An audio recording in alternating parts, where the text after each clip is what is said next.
Everyone, तो बेटा हम पढ़ रहे हैं बायोटेक्नोलॉजी एंड इट्स एप्लीकेशंस और इस वीडियो में हम पढ़ने वाले हैं बायोटेक्नोलॉजिकल एप्लीकेशंस इन एग्रीकल्चर के बारे में। तो इसमें हम जानेंगे कि किन मेथड्स की हेल्प से हमने फूड प्रोडक्शन को इंक्रीज करने की कोशिश करी है। तो उनमें से मेन 3 मेथड्स जो हमने यूज करे हैं वो है first agrochemical based agriculture, second organic agriculture, third genetically engineered crop based agriculture. First method बेटा एग्रोकेमिकल बेस्ड एग्रीकल्चर में हम एग्रोकेमिकल्स यानी फर्टिलाइजर्स की हेल्प से फूड प्रोडक्शन को इंक्रीज करते हैं।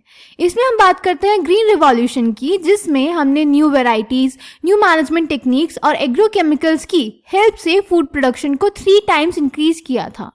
देन हम बात करते हैं ऑर्गेनिक एग्रीकल्चर की, जिसमें हम फर्टिलाइजर्स का यूज, एग्रोकेमिकल्स का यूज नहीं करते हैं।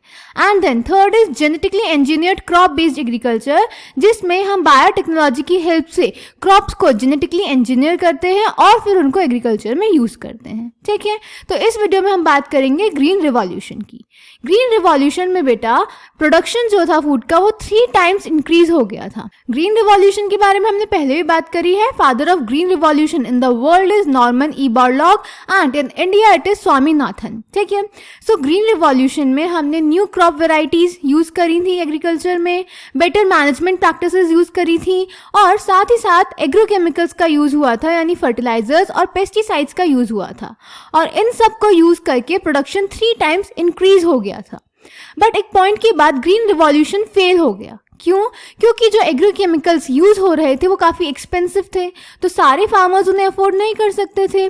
देन जो फर्दर यील्ड था इन इम्प्रूव्ड क्रॉप वेराइटीज़ को यूज़ करके और बेटर मैनेजमेंट प्रैक्टिसेस यूज़ करके या फिर एग्रोकेमिकल्स यूज़ करके वो फर्दर इंक्रीज नहीं कर रहा था, उसका सैचुरेशन पॉइंट आ गया था, तो अब प्रोडक्शन और ज़्यादा इंक्रीज नहीं कर रहा था, तो इस वजह से ग्रीन रिवॉल्यूशन फेल हो गया। ओके, तो इसके बाद हमने बोला कि ये जो फर्टिलाइजर्स हैं, एग्रोकेमिकल्स हैं, ये क्रॉप्स को हार्म भी करते हैं।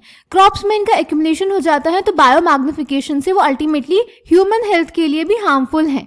तो इसीलिए एग्रोकेमिकल्स का जो यूज़ है उसको मना किया गया और कॉन्सेप्ट आया ऑर्गेनिक फार्मिंग का, ऑर्गेनिक एग्रीकल्चर का, जिसमें हम बिना एग्रोकेमिकल्स को यूज़ करके फार्मिंग करते हैं।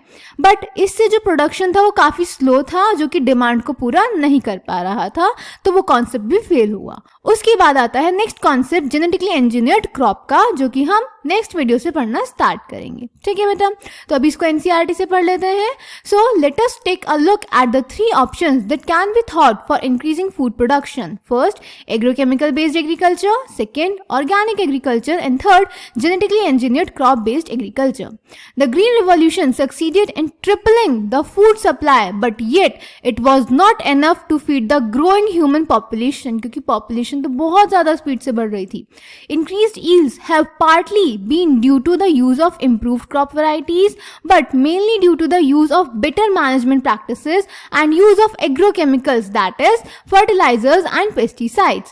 However, for farmers in the developing world, agrochemicals are often too expensive and further increases in yield with existing varieties are not possible using conventional breeding.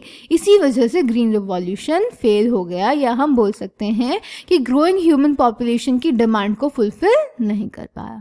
Clear? तो ये था बेटा ग्रीन रिवॉल्यूशन के बारे में। नेक्स्ट वीडियो में हम पढ़ेंगे टिश्यू कल्चर के बारे में। ओके, आपको जो भी डाउट्स होंगे आप कमेंट सेक्शन में पूछ सकते हैं। Thank you.